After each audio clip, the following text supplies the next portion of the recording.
2021 is looking to be a very eventful year for video games, as most early years for new consoles are.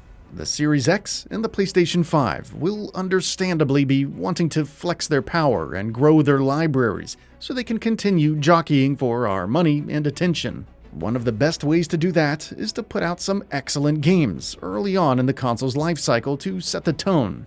So it should be no surprise that we've been hearing a lot about bigger games like Horizon 2, God of War Ragnarok. With those and several other great-looking games on the way, we'll likely have our hands full in 2021. A natural side effect of so many great big-budget, well-marketed games coming out within 1 year is a lot of other games that are also looking fantastic, not really getting the attention that they deserve, positioning them as dark horses of the year. Returnal is an excellent example of that. There's a lot of great reasons to be excited for Returnal, despite it not really coming up in the greater conversation as often as it probably should. Let's take a look at some of those reasons, and hopefully encourage ourselves to look a little deeper than the headlining games coming out this year. First and foremost, this is a game by Housemarque. If you're even remotely a fan of twin-stick shooters and arcade throwbacks, odds are you've played at least one of their games, and probably rather enjoyed yourself while doing so. If you are familiar with and a fan of Housemarque as a studio, then knowing that they are the studio behind Returnal should be about all you need to know to be excited about it. This is not just a team with experience making good games. This is one of the best developers out there today, with games like Super Stardust HD, Resogun, and Nex Machina under their belt.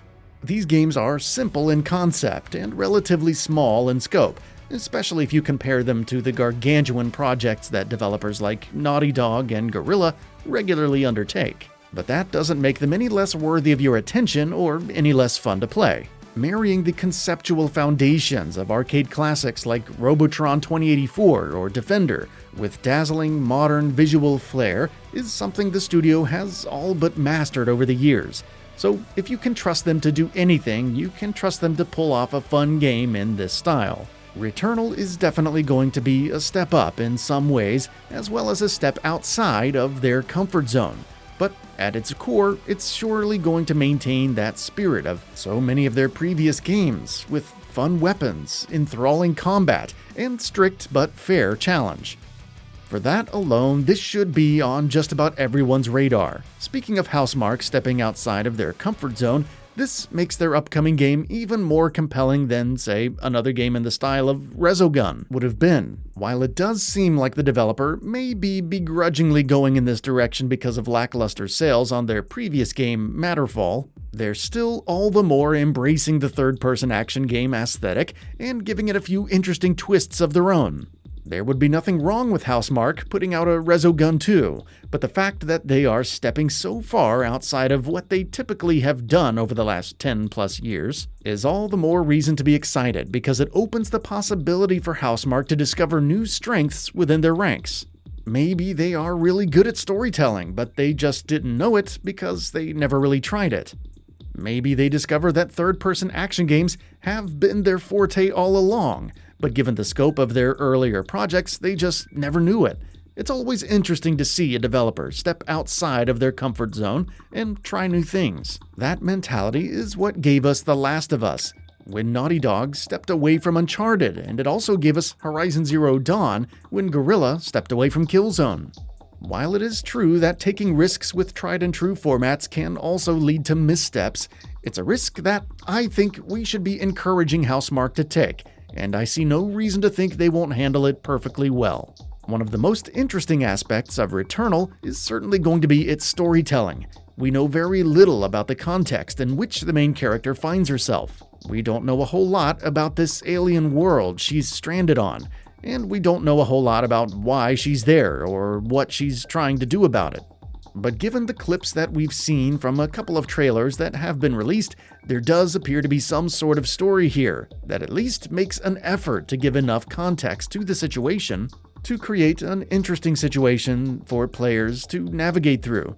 Like I said before, maybe Housemarque really knocks it out of the park with their storytelling here, and maybe they phone it in and lean more on the gameplay. At the end of the day, I think I would be fine with either approach as long as it all works, but something tells me that the story here is actually going to be interesting, and it looks like they put a reasonable amount of effort into creating a story worth understanding and worth seeing through to the end. Of course, we can't talk about Returnal without also mentioning the fact that these levels will be procedurally generated, which is certainly nothing terribly new or inventive.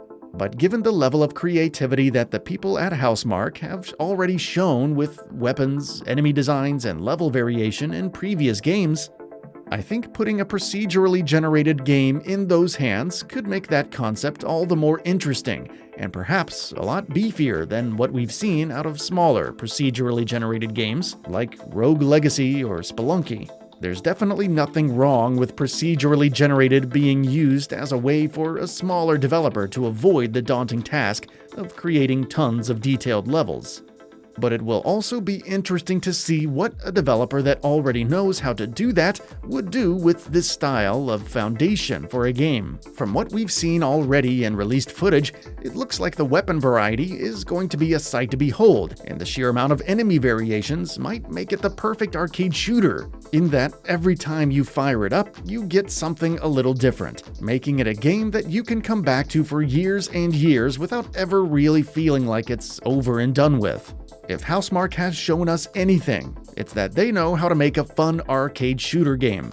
So even if they don't totally pull off every single aspect of Returnal, I still think it's a safe bet it's going to be a really fun game, and likely one of the greatest dark horses of 2021. That's it for this video. If you enjoyed and would like to see more, feel free to hit that subscribe button and hit the notification bell to ensure you'll be notified when new videos go up.